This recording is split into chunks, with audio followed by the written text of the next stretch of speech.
আমি বলার ভাষা আমার নাই। এই খেলাটা আসলে একটা অস্তিত্বের মতো ছিল। আমি খেলার মধ্যে একটু একটু আমি মনে হয় যে শুনলেন আচরণ করছিলাম, আমি তার জন্য আন্তরিকভাবে দুঃখিত।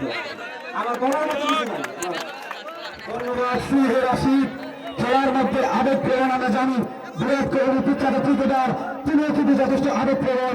সেই আমাদের যুবরাজ সিং থেকে শুরু করে এটা খেলার অংশ, কোনো সমস্যা নেই। আমরা অনুরোধ জানাবো বিশেষভাবে শান্তিস্বর ক্রিকেটার আদেশকে তাদের টিম নিয়ে দলের সামনে 2 মিনিটের মধ্যে হাজির হওয়ার জন্য।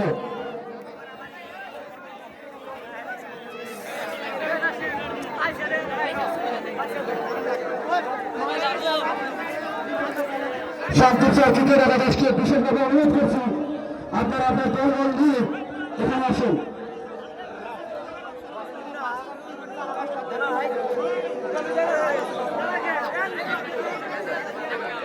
আমি সেই শান্তির চারের শান্তির কামদারি ক্যাপ্টেন, যাকে আমি মনে করেছিলাম বিএন ব্রাভোকে আহ্বান জানাবো মঞ্চের সামনে আসার জন্য।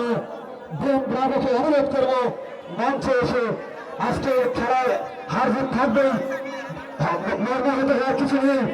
আজকের খেলা হেরে যাওয়ার মূল মন্ত্রটা কি বলে তার কাছে মনে হয়েছে আমাদের জানাবেন। আসলে খেলায় তো হার জিত থাকে, আমরা ক্রিকেটের আছে একটাতেও ভালো করতে পারিনি, বোলিং না ব্যাটিং না ফিল্ডিং।